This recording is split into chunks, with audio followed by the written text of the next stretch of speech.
Podcast Habib Jafar bersama dengan Mongol baru-baru ini menjadi menarik untuk diulas. Khususnya pada waktu Mongol berkata, Yesus hilang 14 tahun. Dari para nabi hanya Yesus yang kosong. Mongol mencoba menjelaskan cara kerja setan dalam versi yang dia ketahui. Karena sebelumnya menurut dia adalah bagian dari gereja setan. Namun usahanya menyembatani hubungan antara kekristenan dan Islam menjadi celah untuk mendorong tuduhan-tuduhan oleh mereka yang suka menyudutkan kekristenan. Sebenarnya apa yang Mongol katakan, dia sedikit keliru menyebut 14 tahun Yesus menurutnya hilang.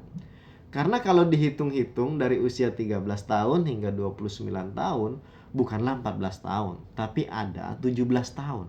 Belum lagi masa kecil Yesus Kristus, pasti lebih dari 14 tahun. Ya, mungkin Mongol hanya sekedar ceplos-ceplos saja sampai lupa data pastinya, menghitung dengan tepat. Sebagian orang menanggapi bahwa obrolan ringan ini biasa saja. Namun ada juga yang merasa hal ini perlu dengan serius dikomentari. Seperti Pendeta Mangapul Segala dalam konten YouTube videonya yang sangat kontra dengan ucapan Mongol tersebut. Berikut ini ulasan sederhana menanggapi kata Yesus hilang 14 tahun seperti yang dituduhkan. Bukan 14 tahun, 17 tahun ya. Simak selengkapnya dalam ulasan berikut ini.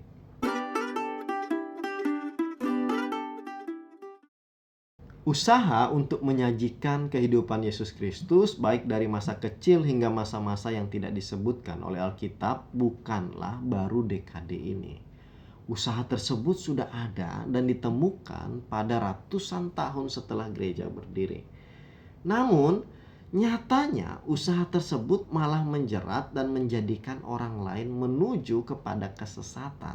Umumnya argumen yang dibangun adalah Alkitab saja tidak cukup.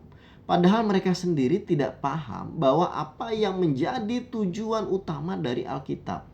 Sejak zaman Alkitab, tulisan-tulisan yang berbau demikian sudah ada. Misalnya tulisan seperti tulisan Gnostik. Nanti tentang tulisan-tulisan Gnostik saya harap akan kita bahas di konten-konten selanjutnya.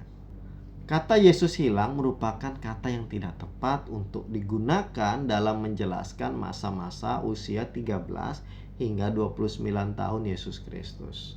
Yesus hilang memiliki makna yang berbeda, seolah-olah pernah ada tulisan di mana penulisnya pernah berhadapan langsung dengan masa Yesus hidup dan menjelaskan kehadiran Yesus. Namun tidak digunakan oleh penulis Injil Matius, Injil Markus, Injil Lukas, dan Injil Yohanes. Alkitab tidak berbicara banyak tentang masa kanak-kanak Yesus. Karena Alkitab berfokus pada kata-kata dan tindakannya berdasarkan rancangan Allah. Berkonsentrasi terlalu banyak pada masa kecilnya akan mengalihkan pandangan kita dari tujuan utama Allah dalam Alkitab. Sebenarnya Alkitab sudah menjelaskan secara cukup masa kehidupan Yesus Kristus. Hanya perlu diketahui bahwa Yesus Kristus hadir dan hidup dalam tradisi budaya orang setempat, budaya orang Yahudi. Ketika kita menyinggung kehidupan Yesus Kristus, kita tidak bisa lepas dari hal tersebut. Dalam tradisi Yahudi, seorang anak laki-laki akan mendapatkan pendidikan melalui beberapa urutan. Dimulai ketika anak tersebut memasuki usia 5 tahun. Dalam jenjang pendidikan ini, mereka akan belajar mikra, yang mana seorang anak laki-laki dalam tradisi Yahudi akan diajarkan membaca Taurat oleh ayahnya di rumahnya masing-masing. Rabi Salman dari Liadi bilang dalam kitab Hukum Yahudinya, ketika seorang anak mulai berbicara, ayah harus mulai mengajari ayat-ayat Taurat. Mungkin anak itu belum memahami apa yang dia katakan, namun dia mulai membangun kekaguman dan penghormatan terhadap Allah. Di usia 10 tahun, mereka akan mempelajari catatan tulisan dari hukum lisan Taurat orang Yahudi yang disebut Mishnah. Hukum-hukum lisan mencakup hal-hal yang berkaitan dengan pertanian, hukum-hukum moral, dan juga hal-hal yang berkaitan dengan bait suci. Mereka akan menghafal materi-materi ini secara sederhana. Kemudian pada usia 12 hingga 13 tahun, mereka akan mempelajari penjabaran Taurat Musa yang berjumlah 613 perintah.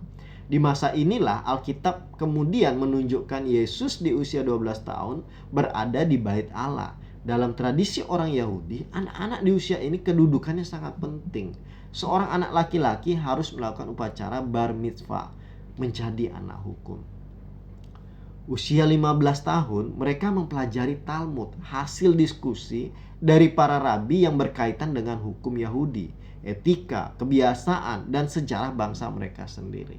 Kemudian masa yang terakhir adalah masa usia 20 hingga 30 tahun. Sering disebut pendidikan imam.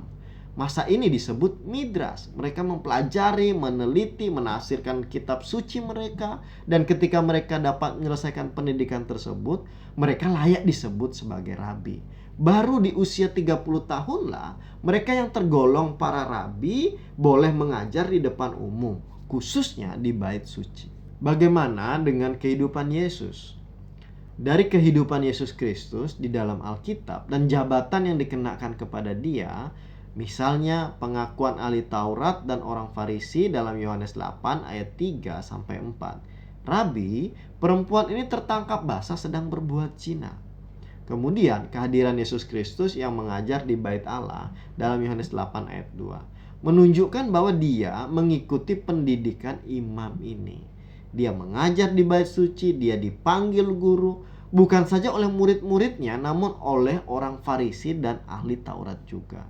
Belum lagi pekerjaan lainnya yang pernah dia lakukan. Dalam Injil Markus 6 ayat 3, Yesus disebut sebagai tukang kayu.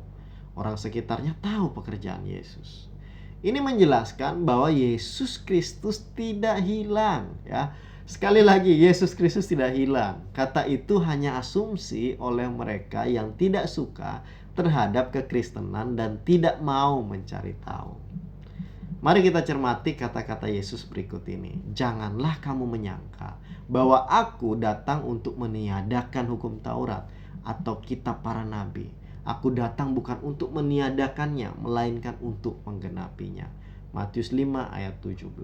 Melalui hidup dan karya Yesus Kristus, seluruh hukum Taurat dan kitab para nabi yang dipelajari oleh orang Yahudi dari usia kecil hingga dewasa telah digenapi oleh kehadiran Yesus Kristus. Pasti akan selalu ada usaha untuk menolak kekristenan.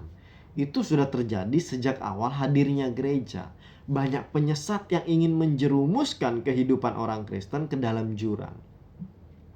Tidak sedikit juga memberikan tuduhan-tuduhan yang kurang tepat, bahkan tidak masuk dalam akal pikiran kita. Namun Alkitab kita adalah kitab suci yang dikaryakan oleh Allah sendiri. Alkitab berkonsentrasi pada karya Allah dalam kehidupan Yesus Kristus untuk menyelamatkan manusia yang berdosa. Melalui Alkitab kita dapat mengenal Allah yang adil, penuh dengan kasih bagi kehidupan kita yang telah berdosa. Bagi saya pribadi, kehadiran Yesus Kristus yang disampaikan Alkitab sangat-sangat cukup. Fokus para penulis Alkitab yang diberikan pengertian oleh Allah membuat saya menaruh perhatian bahwa dosa itu serius.